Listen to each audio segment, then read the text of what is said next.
Welcome to learn with Priyanka Rohila channel. जय हिंद सभी को। बेटा, जैसे कि हमने पिछली क्लास में यही टॉपिक पढ़ा था और मैंने आपको टॉप 15 वर्ड करवाए थे।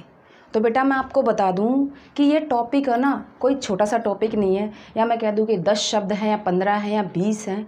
हाँ, मैं ये कह सकती हूँ कि जो मैंने ये शब्द लिए हैं ये सबसे ज़्यादा एग्ज़ाम में आते हैं। टॉपिक बहुत बड़ा है, कम से कम 350 से 400 शब्द हैं इस तरह के, जो ज़रा से फ़र्क में अपना अलग अलग अर्थ रखते हैं। हम एग्ज़ाम के पॉइंट ऑफ व्यू से उन्हीं को ज़्यादा अटैम्प्ट करेंगे जो बार बार आए हुए हैं। ठीक है, तो मैंने आपको पिछली वीडियो में करवाए थे, पार्ट वो 1 रखा था, सेट 1 था वो श्रुति सम भिन्नार्थक का। अब ये नेक्स्ट टॉप 15 जो प्रीवियस एग्ज़ाम्स में बार बार आए हैं। ठीक है, तो अब हम स्टार्ट करते हैं अपनी वीडियो को। और देखो, फिर से वही बात मैं बार बार बताती हूँ कि बेटा ये स्पेशल किस किस के लिए, HSSC का कोई भी एग्ज़ाम है, क्लर्क का एग्ज़ाम है, हरियाणा पुलिस का एग्ज़ाम है, ग्राम सचिव हो गया, पटवारी हो गया, इन सभी एग्ज़ाम्स में इसका 1 या 2 क्वेश्चन पक्का आता है। ठीक है, फिर भाई DSSB का एग्ज़ाम हो गया जिसमें 20 नंबर की जो हिंदी आती है उसमें पक्का आएगा। फिर भाई HCS का एग्ज़ाम हो गया, SI हो गया, उसमें ज़रूर आता है क्वेश्चन। CGL MTS, जैसा कि मैंने पिछले भी बताया था कि CGL MTS में डिस्क्रिप्टिव पेपर होता है जिसमें हम ऐसे या लेटर लिखते हैं। अगर हमारा शब्दकोश अच्छा हो जाएगा, यानी हिंदी की वोकैब अच्छी हो जाएगी, तो हम बड़े ही चुनिंदा शब्द चुन सकते हैं। ठीक है, आगे स्टार्ट करते हैं बेटा। तो पहला वर्ड ये रहा भाई, स्रोत और स्तोत्र। सबसे पहली बात मैं आपको एक बात कहना चाहूँगी कि जो ये मैंने शब्द लिखा है ना, ये लिखा है मैंने स्रोत, ना कि स्त्रोत। स्त्रोत नहीं, स्रोत। धारा इसका मतलब हो सकता है इस स्रोत का, या जल प्रवाह इसका मतलब हो सकता है, जिसे हम इंग्लिश में कहते हैं सोर्स। और आप इसी सोर्स, इसी स्रोत को क्या बोलते आ रहे हो? स्रोत। आपको हिंदी NCERT की बुक में ये लिखा नहीं मिल सकता, लेकिन आपको और जो लोकल बुक्स हैं, मान लो हरियाणा जीके आप पढ़ रहे हो तो हरियाणा जीके की किताब है, या EVS आप पढ़ रहे हो तो उसकी कोई किताब है, NCERT की नहीं है, तो उसमें आपको ऐसा ही स्रोत दिखाई देगा, लिखा मिलेगा, जो कि गलत है भाई। ये स्रोत, अब दोनों में फ़र्क क्या है मैडम? फ़र्क ये भाई, आपने कभी भी स के नीचे र देखा है? यहाँ स के नीचे र है। आप सभी ने क के नीचे र देखा है, प के नीचे र देखा है, लेकिन स के नीचे र किसी को ही पता होगा। इसीलिए वो मैडम भी अगर कोई लिखती आई होगी इसको ऐसे, मैडम ने मान लो ऐसे लिखा होगा, थोड़ा सा जल्दबाजी में ये छूट गया होगा ज़रा सा, तो बच्चों ने उसको कैसे लिख दिया है? बच्चों ने उसको ऐसे लिख दिया है। इस तरीके से ये जो स्रोत था, जिसका मतलब होता है जल प्रवाह, या मैं कह सकती हूँ धारा, वो स्रोत ना बोल के स्त्रोत बोला जाने लगा और प्रचलित रूप में गलत हो गया। ठीक है भाई, तो याद रखेंगे कि स्रोत कोई वर्ड इसके अकॉर्डिंग नहीं है। स्रोत होता है जिसका मतलब क्या होता है? धारा। मेरे ख्याल से बिल्कुल नई बात पता चलेगी आपको कि आज ही पता चलेगा भाई, अच्छा स के नीचे भी र लगता है। ये स के नीचे भी र लगाया जाता है और लगता है। अब स्रोत का मतलब धारा या जल प्रवाह या सोर्स, जिसे हम इंग्लिश में कहते हैं। स्तोत्र एक वर्ड होता है। स्तोत्र का मतलब क्या होता है भाई? स्तोत्र का मतलब होता है स्तुति। स्तुति मतलब क्या? स्तुति मतलब प्रशंसा करना। जब कोई आपकी तारीफ करता है तो वो प्रशंसा क्या कहलाती है? स्तुति। ईश्वर की हम क्या करते हैं? स्तुति करते हैं। ठीक है, तो एक वर्ड हो गया स्रोत और एक वर्ड हो गया स्तोत्र। स्रोत धारा या जल प्रवाह, और स्तोत्र क्या हो गया? स्तुति। स्तुति मतलब प्रशंसा। स्तुति का यदि पूछा जाए विलोम स्तुति का, तो क्या होता है? निंदा। यानी कि किसी की बुराई करना, बैक बाइटिंग जिसे कह देते हैं, वही स्तुति का उल्टा निंदा। स्तुति का मतलब स्तोत्र या स्तोत्र का मतलब स्तुति। ठीक है, तो याद रखना स के नीचे भी र लगता है, शुद्ध अशुद्ध में ये आता है। और याद रखे स्रोत होता है, स्रोत, स्रोत नहीं होता। कब से बोलते आ रहे हो आप स्रोत। तो मेरे ख्याल से आज के बाद इस वीडियो को देखने के बाद गलत नहीं होना चाहिए भाई। नेक्स्ट चलते अब हम टॉप 15 में से एक हमारा कंप्लीट, अब बचते हमारे 14। इसके बाद देखो भाई, हस्त और हस्ती। हस्त तो थोड़ा बहुत पता होगा आपको। हस्त क्या? हस्त मतलब हाथ, ठीक है। हस्त क्या होता है? हाथ। और हाथ के लिए पता है एक वर्ड और भी होता है, कर। इस कर का मतलब टैक्स नहीं है, इस कर का मतलब क्या है? यहाँ पर हाथ, इसका टैक्स भी होता है, लेकिन मैं यहाँ किस संदर्भ में समझा रही हूँ आपको। हस्त मतलब कर या हाथ। जैसे कि आपने देखा होगा कि ये पार्क वगैरह जब इनका उद्घाटन कोई बड़ा अधिकारी करके जाता है तो ऐसे लिखा होता है ना कि दीपेंद्र हुड्डा के कर कमलों द्वारा। कर कमलों का मतलब क्या है? जो उनके कर है ना, ये कर यानी कि ये हाथ, वो क्या है? कमल हैं, उनके द्वारा ये उद्घाटित हुआ है। तो हस्त यानी कि हाथ या कर। अब ये हस्त, हस्ती, हस्ती तो हाथी। यहाँ देखो हस्त हाथ, ई तो यहाँ भी लगा दी मैंने ई। हस्ती क्या हुआ? हाथी। ठीक है, अब सुनो, कर मतलब मैंने क्या बताया आपको? हाथ। करी हाथी। 3 पर्यायवाची हो गए भाई हाथी के। गज गजानन तो पढ़ा है ना आपने। हस्ती, हाथी, करी। हस्त हाथ कर, ई लगाई तो वो हाथी बन गया, और अगर ई हटा रखिए तो हाथ, हाथ, हाथी, कर, करी, हस्त, हस्ती। देख रहे हो कितना छोटा छोटा फ़र्क है। कभी आपने सोचा नहीं होगा कि ये इस तरीके से होते होंगे। पता है क्यों नहीं सोचा होगा? क्योंकि ना हिंदी को इतना महत्व सिर्फ वही लोग देते हैं जो वास्तव में हिंदी से पीजी कर रहे हैं या हिंदी का टीचर बनना चाहते हैं। जो हमारा जनरल जो मतलब जनरल जो समाज है या जनरल जो बच्चे हैं जो और किसी चीज़ की तैयारी कर रहे हैं, वो ना इतना डीप में जाके नहीं पढ़ते। वो ये सोचते भाई हाँ इतने की है, इतना लेवल आ जाएगा, इतना कर लेंगे। ठीक है, आपको एग्ज़ाम का लेवल ध्यान रखना चाहिए, लेकिन आप कंफर्म नहीं कर सकते। उन्होंने बोल दिया भाई ये टॉपिक है, तो उसमें मैं बांधूँ कैसे कि इतना ही आएगा? तो कोई बांध नहीं सकता। इसीलिए बेटा ये समय बड़ा सुनहरा आपके पास है कि ये लॉकडाउन का टाइम चल रहा है, आप इसमें अपनी बड़ी बेहतर वाली और धीमी धीमी बहुत अच्छी तैयारी कर सकते हैं। फुल डीप में आप पढ़ सकते हैं। आगे चलते हैं बेटा, नेक्स्ट वर्ड लेती हूं मैं, अंगना। अंगना और एक में मैंने लगा दिया चांद बिंदु अंगना। इनका तो यूँ समझ लो बिल्कुल समान ही है उच्चारण। तो अंगना अंगना ही बोला जाएगा, क्योंकि बड़ा जरा सा फ़र्क होता है इस बिंदी का और इस चंद्रबिंदी का। इसका भी एक पूरा टॉपिक करवाऊंगी मैं आपको। सुनो भाई, इस अंगना का मतलब और इस अंगना, ये अंगना तुम्हारे अंगना में हमारा क्या काम है वो वाला भाई आंगन। इस अंगना का मतलब तो हो गया जी आंगन। और ये अंगना, अंग से जुड़ी हुई अंगना, स्त्री। स्त्री के लिए एक वर्ड आता है ललना। ये आया था एचटेट के एग्ज़ाम में, बहुत ही कम बच्चों का ठीक हुआ था, किसी को पता ही नहीं था स्त्री को ललना भी बोलते हैं। और इतना खतरनाक वर्ड समझ लो, हमने भी कभी नहीं सुना था। हाँ, एग्ज़ाम के बाद तो टीचर भी बोल देता हाँ जी ये है, क्योंकि आंसर की तो आ चुकी है भाई। बात तो तब होती है जब एग्ज़ाम में बैठे बैठे हमारे आंसर ध्यान में आ जाए। बात तो तब है, हो जाने के बाद एग्ज़ाम तो कोई भी आंसर दे देता है, ठीक है। लेकिन बात है जब हम एग्ज़ाम में बैठे हैं और हमें कितना ज्ञान है, हमने कितना सीखा है। तो याद रखें, अंगना, अंग से जुड़ी है जो, अंग से जुड़ी जो अंग, यही होता है ना अंग, हिस्सा, भाग, अव्यय। स्त्री ललना और ये अंगना आंगन चांद बिंदु वाला, ठीक है। हस्त है तो हाथ है, हस्ती है तो हाथी है। नेक्स्ट तीसरा,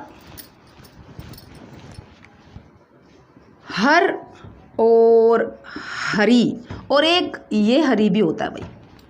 हर, हर हर महादेव। हर किसके लिए बोलते हैं हम? हर बोलते हैं शिव के लिए। और हरी, हरि किसको बोलते हैं? आपने विष्णु जी की आरती सुनी हो तो विष्णु भगवान के लिए हरि आता है। याद रखें, विष्णु का ही अवतार है कृष्ण, कृष्ण के लिए भी हरि आता है और बंदर के लिए भी हरि शब्द का प्रयोग होता है। हरि का मतलब ये तीनों होते हैं भाई, विष्णु, कृष्ण और बंदर। और ये हरि, हरि का मतलब भाई हरे रंग की। इसका मतलब क्या हो गया भाई? हरे रंग की।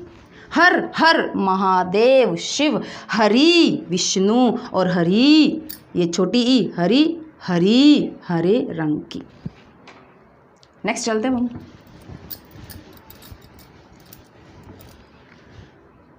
एक तो भाई लग्न और एक लगन। बताओ भाई कौन सी लग्न या लगन लग गई? कौन सा का मतलब होता है कि भाई किसी चीज़ में उत्साह आ जाना या किसी चीज़ में बहुत ज़्यादा अधिक मस्त हो जाना, लगन लग जाना। तो कौन सा लगन होगा वो? सोचो। ये लगन, लगन लग जाना, उत्साह आ जाना। और ये लग्न, मुहूर्त। मुहूर्त ये वर्ड होता है भाई, हम क्या बोलते हैं? मुहूर्त। क्या बोलते हैं हम? मुहूर्त। मुहूर्त, मुहूर्त वर्ड होता है, ना कि मुहूर्त। लग्न, मुहूर्त और लगन, उत्साह, लगन लग जाना किसी में। याद रखे, देखना वर्ड और इसको ध्यान से देखे। माँ पर छोटे ऊ की मात्रा, मुहूर्त, मुहूर्त, लग्न। लग्न टीका, लग्न होता है ना कि लगन, हम बोलते लगन है क्योंकि सुनने में समान ऐसी मिक्सअप कर रखा है उसका। नेक्स्ट भाई आता है, बारिश के दिन चल रहे हैं आजकल, बारिश और वारिश। सुनो भाई, बारिश तो पता ही है आपको, वर्षा, ये तो फटाक दिन टिक लग जाएगा। लेकिन बारिश, इसका मतलब क्या है? इसका मतलब है वारी प्लस में ईश। वारी मतलब क्या होता है? वारी मतलब होता है जल। जल, वारिश यानी कि जो जल का भगवान है, जल का स्वामी है, जो जल को होल्ड करता है, जल को अपने पास रखता है। कौन? समुद्र। समुद्र क्या करता है भाई? ये समुद्र हो गया। समुद्र क्या कर रहा है? ये पहाड़ों से निकली नदियाँ, नदियों को होल्ड कर रहा है, नदियों में से जो पानी आ रहा है। ये बादल जो बरसे, बारिश का पानी, इसको होल्ड कर रहा है। नदी के साथ साथ छोटे छोटे जो नाले होते हैं उसको होल्ड कर रहा है। तो ये समुद्र क्या हो गया? ये वारिश हो गया। वारी का मतलब क्या हुआ? पानी का भगवान हो गया, पानी का देवता हो गया, पानी को होल्ड करने वाला। यानी कि ये सबसे बड़ा है जिसके पास पानी की मात्रा सबसे अधिक है। ठीक है भाई, जल को जो होल्ड कर ले, जल को जो अपने पास रखता है, वारिश यानी पानी का जो ईश है भाई, इसका स्वामी है ये पानी का। देख लो कितना अंतर है जरा सा, बारिश और वारिश। वारी मतलब जल, ईश। ठीक है, नेक्स्ट चलते हम। छोटा छोटा मतलब है और छोटा छोटा अर्थ है। अब देखो, द्वीप और द्वीप। द्वीप तो पता होगा भाई, द्वीप, महाद्वीप, टापू हो गया। ठीक है, इस द्वीप का मतलब तो टापू, द्वीप। प मतलब पीना, प का मतलब है पीना। द्वी मतलब दो बार, दो बार पानी पिए, द्वीप। हाथी, तो हाथी के हस्त हो गया, कर हो गया, करी हो गया और द्वीप। द्वी, प, द्वी दो बार, प पीने वाला, पानी पीने वाला, हाथी। देख लो जरा सा अंतर, कितना मतलब एक एक अक्षर का अर्थ होता है हिंदी में, एक एक अक्षर का अर्थ होता है। ऐसे आपने हिंदी पढ़ ली, भूलेंगे नहीं आप बिल्कुल भी, गारंटी सी की बात है, बिल्कुल नहीं भूल सकते। और एक वीडियो को 2-3 बार देख लो, 2-3 बार देख लो और पक्की होगी, उसको फिर नोट कर लो। कई बच्चे पीडीएफ की डिमांड करते हैं, भाई पीडीएफ जो हम बोल रहे हैं ना उससे ज़्यादा बेटर है।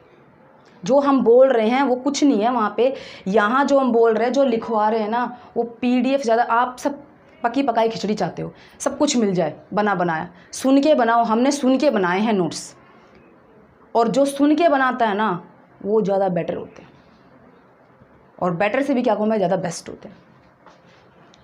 नेक्स्ट भाई, पथ और पाथे। पथ तो पथ रास्ता, और पाथे, पथे का मतलब पाथ यानी पथ के लिए। पथ के लिए क्या? रास्ते का भोजन। जो हम पिकनिक जाते समय रास्ते में स्नैक्स वगैरह रखते हैं, छोटी मोटी कुरकुरे वुरकुरे रखते हैं खाने के लिए, वो क्या कहलाता है? रास्ते का भोजन। चाहे उसमें कोई कुछ भी रख सकता है भाई। तो पथ रास्ता, रास्ता, और पाथे आ जाए तो रास्ते का भोजन, और अगर आ जाए पथ्य तो पथ्य मतलब ऐसा भोजन जो हम रोगी को दे सके, यानी कि जो पच सके। तो इसके लिए वर्ड आता है रोगी को। रोगी को दिए जाने वाला भोजन। यानी क्यों रोगी को दे रहे हैं भाई? क्योंकि ये पथ्य है, ये पच्य है। इसका मतलब क्या है? पच्य है, पच जाएगा ये उसको। तो रोगी को दिए जाने वाला भोजन, या दिया जाने वाला, रोगी को दिया जाने वाला जो भोजन होगा वो क्या होगा? पथ्य। पाथे पाथ रास्ते के लिए, और पथ रास्ता। अच्छा बताओ, हर का मतलब क्या था? हर बोलो अपने अपने घरों बैठे बैठे। हर का मतलब हर हर महादेव। हरि विष्णु कृष्ण, और बंदर के लिए भी आता है, और हरी हरे रंग की। ठीक है, नेक्स्ट भाई देखो भाई, एक होता है द्रव और एक होता है द्रव्य। दो अलग अलग शब्द हैं, द्रव और द्रव्य। द्रव मतलब लिक्विड, तरल पदार्थ। तरल पदार्थ कोई भी होगा, लिक्विड कुछ भी होगा वो द्रव होगा, लिक्विड। द्रव्य का मतलब धन होता है, और द्रव्य का मतलब मटेरियल। पदार्थ मतलब क्या हो गया? मटेरियल। द्रव्य का मतलब धन होता है, और पदार्थ भी हो सकता है। और द्रव का मतलब क्या हुआ? द्रव का मतलब हुआ लिक्विड, तरल। बड़ा ही छोटा सा अंतर है द्रव और द्रव्य, दोनों में फर्क है, दो अलग अलग होते हैं। द्रव मतलब लिक्विड। ठीक है, नेक्स्ट चलते हैं हम। पुरुष और परुष। देखो भाई, पुरुष में र पर मैंने पहले भी बताया था, एस से लगेगी र पर छोटे ऊ की मात्रा, और र पर इस तरह लगेगी बड़े ऊ की मात्रा। अब तो मेरे ख्याल से बच्चा इस बात को समझने लग गया होगा कि कहाँ छोटा हुआ आएगा और कहाँ बड़ा हुआ आएगा। हिंदी बड़ी अच्छी हो गई है आप लोगों की, पता है आपको? अच्छा, पुरुष और परुष। पुरुष यानी कि भाई आप समझते ही हैं, आदमी भी लिख सकती हूँ मैं यहाँ पे, आदमी। अब पुरुष कैसे होते हैं? परुष होते हैं। पुरुष कैसे होते हैं? परुष। परुष का मतलब क्या होता है? कठोर। परुष का मतलब क्या होता है? कठोर। राजा पौरस, याद हो राजा पौरस भाई जो है, उसका नाम पौरस क्या क्यों लिया गया? कठोर पुरुष, ताकतवर पुरुष। तो परुष कठोर, पुरुष आदमी। ठीक है, नेक्स्ट चलते हैं हम। अब देखो भाई, शिखर और शेखर। संतोष यादव उच्चतम शिखर पर पहुंची, सभी को पता है चोटी। शेखर सिर। शेखर मतलब सिर। जैसे कि मैं आपको बोलूं चंद्रशेखर, किसके लिए वर्ड होगा चंद्रशेखर? देखो, चंद्र का मतलब क्या हो गया? चांद, और शेखर का मतलब क्या हो गया? सिर। यानी कि जिसके सिर पर चांद है। किसके सिर पर है? शिव के सिर पर है, तो चंद्रशेखर का मतलब क्या हुआ? शिव। एक पर्यायवाची आपको शिव का याद हो गया। शेखर का मतलब सिर और शिखर का मतलब चोटी।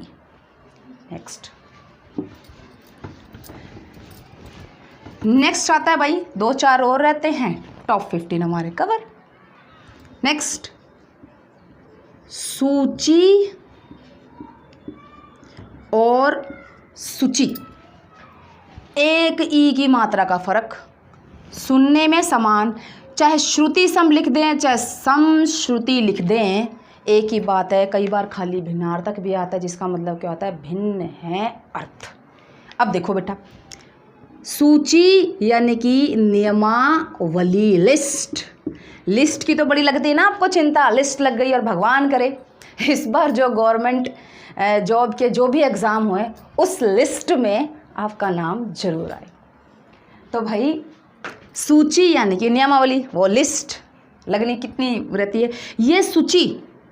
अब जिसका उस लिस्ट में नाम ना आए किसी वजह से, बीमारी किसी वजह से, उसको क्या लगेगी, उसको लगेगी सुई। सूची सुई, उसको क्या लगेगी भाई, सुई लगेगी। थोड़ी सी दर्द तो होगा डेफिनेटली, भाई मेरा नाम नहीं आया इसमें। और भगवान करे जो मेहनत करता है ना बच्चा, मैं तो हमेशा कहती हूँ जो मेहनत करता है ना वो अपने मुकाम तक ज़रूर पहुँचे। चीटर वगैरह की तो भाई मैं बात ही नहीं करती, जो ये सोचता है कि भाई एक दिन पढ़ के कर आएंगे। एक दिन पढ़कर या एक दिन में तो कुछ भी नहीं होता भाई। एक दिन पढ़कर या एक दिन कोई मेहनत कर फॉर एग्ज़ाम्पल कि एक दिन में कोई भी पौधा पेड़ नहीं बन सकता। तो ये जो एक दिन में मेहनत करने वाले जो लग जाते हैं ना नौकरी, उनके लिए कोई नहीं, और बहुत रेयर चांस है कि लगते हैं, बहुत रेयर चांस है। तो आप उनमें से क्यों बनो, आप अपनी जॉब ऐसे हैंडल करो ना भाई। मैंने जॉब खुद हैंडल करी है, we have to clear this exam, और ये मेरी मेहनत की है, मुझको इसके लिए कोई एक शब्द नहीं बोल सकता। यानी अपने आप को इतना काबिल बनाओ ना कि आपको कोई ये ना बोल दे कि मेरी जैसे नौकरी लगा था या मैंने तेरी चीटिंग करवाई। ऐसा क्यों, मेहनत करके जब आपको सफलता मिलती है उसका स्वाद ही कुछ अलग होता है। तो बेटा सूची में आपका नाम जरूर आएगा। सूची सुई, जो सुई करते हैं, कपड़े सिलने वाली सुई। नेक्स्ट भाई, भवन और भुवन। भवन तो पता है मकान हो सकता है, घर हो सकता है, महल हो सकता है, ठीक है। भुवन, ये चारों भुवन आपके चरणों में, परमात्मा से हम जब कहते हैं भुवन भुवन, चारों परलोक लोक सब, भुवन संसार दुनिया। भुवन मतलब क्या हुआ, संसार। भवन है तो मकान है, भुवन है तो संसार जिसके अंदर मकान घर ये सब आते हैं। भुवन संसार, भवन मकान, जरा सा के अंतर ऊ की मात्रा का। नेक्स्ट भाई,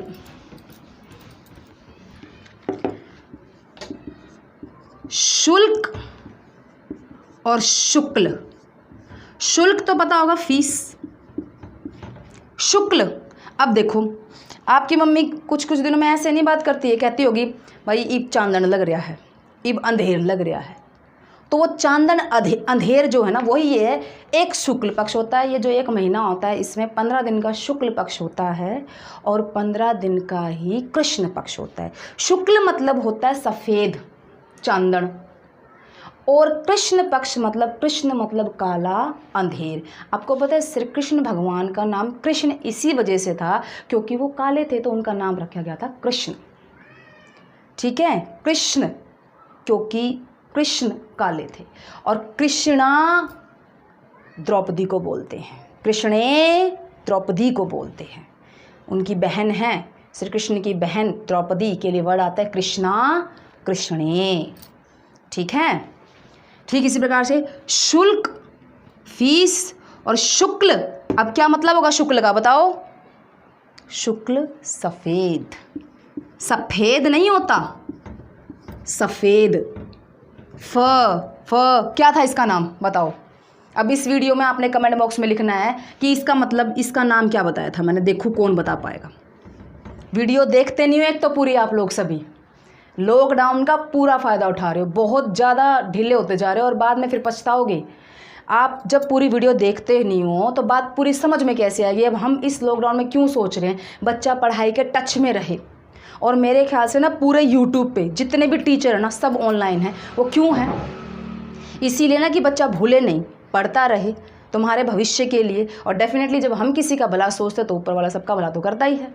तो भाई आंसर दिया करो, पूरी वीडियो देखा करो कि क्या बात समझाई जा रही है, क्या कही जा रही है और किसके लिए कही जा रही है। फ्री ऑफ कॉस्ट सब कुछ आपको मिल रहा है भाई, तो थोड़ा बहुत तो मेहनत कर लो। शुल्क फीस और शुक्ल सफ़ेद, और इस बिंदी का मतलब आपने बताना क्या नाम बताया था मैंने इसका।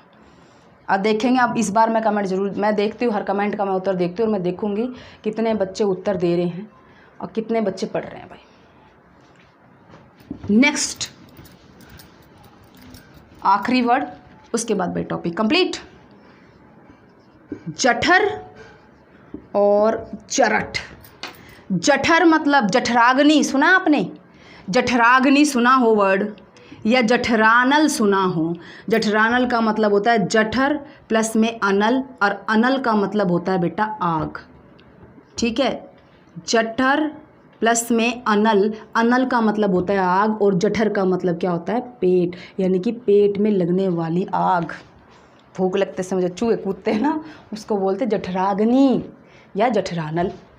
तो भाई जठर का मतलब क्या हो गया? जठर का मतलब हो गया पेट, और जठरानल का मतलब क्या हो गया? जठर में लगने वाली आग। जरठ, जरठ कहते हैं कई बार, कति जरठ हो गया भाई ये तो। जरठ का मतलब होता है बूढ़ा। जरठ का मतलब क्या होता है? बूढ़ा। ये टॉप 15 हमारे यहाँ कवर होते हैं, श्रुति सम भिन्नार्थक शब्द। बेटा याद रखना कि ये जो शब्द हैं वो पूरे होने वाले नहीं हैं, जितने मर्जी हम इनको पढ़ते रहे, लेकिन मैं वही लेके आई हूँ जो रिपीट करके एग्ज़ाम में बार बार आए। आपका कोई क्वेश्चन हो या आपको कुछ भी पूछना हो तो आप कमेंट बॉक्स में लिखो, मैं हर किसी का कमेंट ज़रूर चेक करती हूँ।